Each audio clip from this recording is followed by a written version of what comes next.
Então, aqui a gente está falando sobre fundos de investimento, tá bom?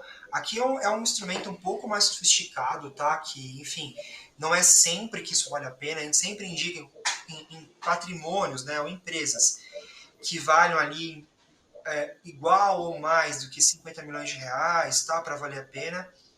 Por quê?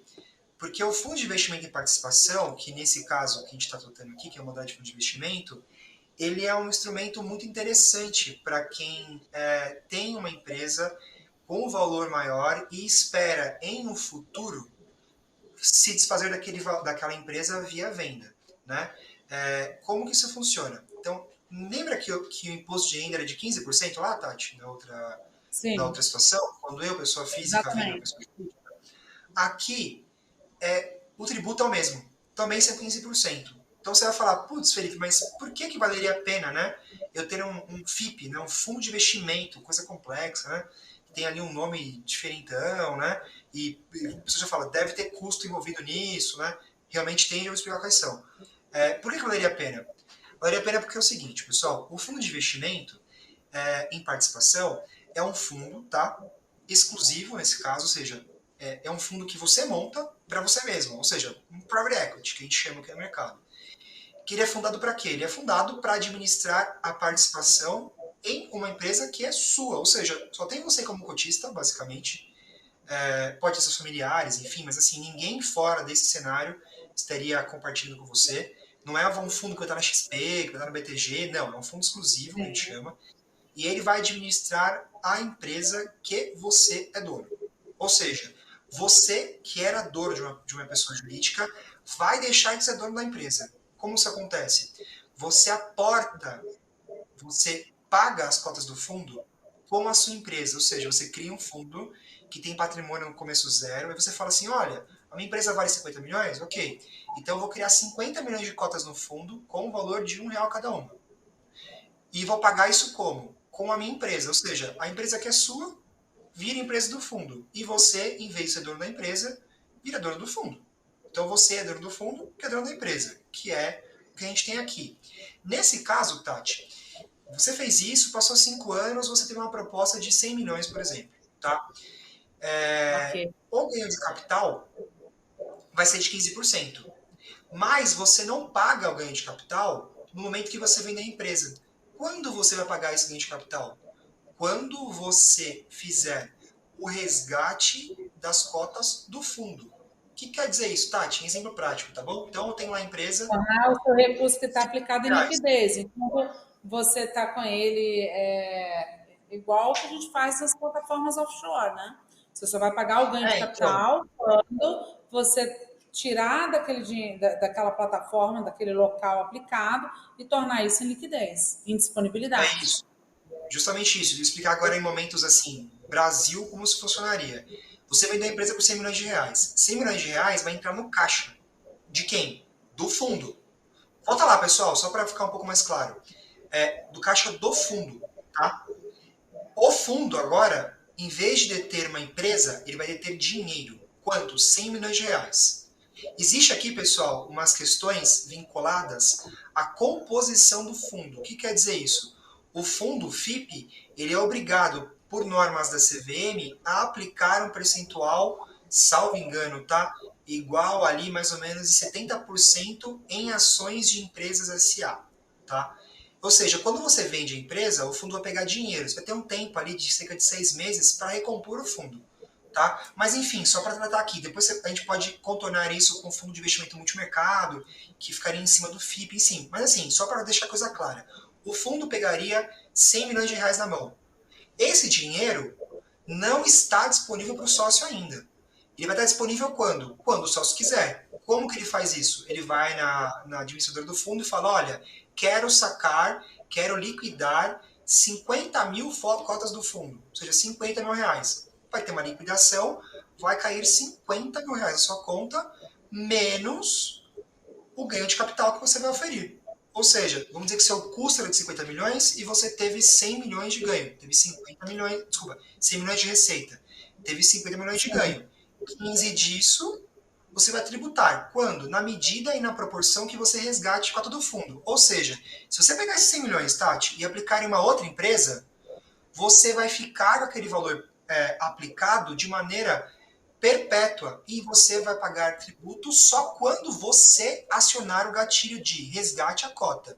Se isso demorar 50 anos, você vai demorar 50 anos para pagar o ganho de capital. Ou seja, você vai poder trabalhar aquele dinheiro durante anos e anos e anos sem pagar o Isento de tributo. imposto. Não vai ser isento, não é isento, que você, na verdade, tem diferimento, que a gente chama. Lógico, Você vai sim, pagar esse imposto você vai pagar, só né? quando você apertar o botão. Então, vamos para o próximo slide agora, pessoal, só para explicar como ficará na prática. Então, por exemplo, se você vendesse para uma pessoa jurídica, né, e tivesse um ganho de capital de 50 milhões, que é o exemplo que eu dei, você pagaria quanto de ganho de capital? 34%, que daria quanto? 17 milhões de reais. Se você tributasse aquilo pela pessoa física, você tributaria 15%, por exemplo, e pagaria quanto? 7 milhões e meio. Na verdade, pessoal, aqui a gente não considerou que tem aquele escalonamento, ele iria até 22,5%. Daria aqui um valor maior, 10, 12 milhões de reais, tá bom? Mas, enfim, seria aqui a tributação que seria pertinente a isso aqui. Vamos agora jogar em 7 milhões e meio, que é a tributação mínima, tá? De 15%. Se você fizesse isso numa pessoa jurídica, desculpa, num fundo de investimento, você continuaria tributando 7 milhões e meio. Mas você teria aquele valor aplicado em outros investimentos. Então vamos levar, Tati, a uma situação que aquele dinheiro ali, aqueles 50 milhões de reais que você ganhou, você aplicaria em qualquer aplicação que te daria 10% ao ano, que hoje em dia é um valor, vamos dizer assim, relativamente tranquilo de se ter, sendo que a Selic está estimada a 8, 9% ao ano, né? Então, um patrimônio desse chegaria a 10% com certa tranquilidade. Você teria um diferimento do imposto, ou seja, o seu benefício é de 4 milhões e meio. Por quê? Seria Sim. o que você teria de rentabilidade durante esse período, tá?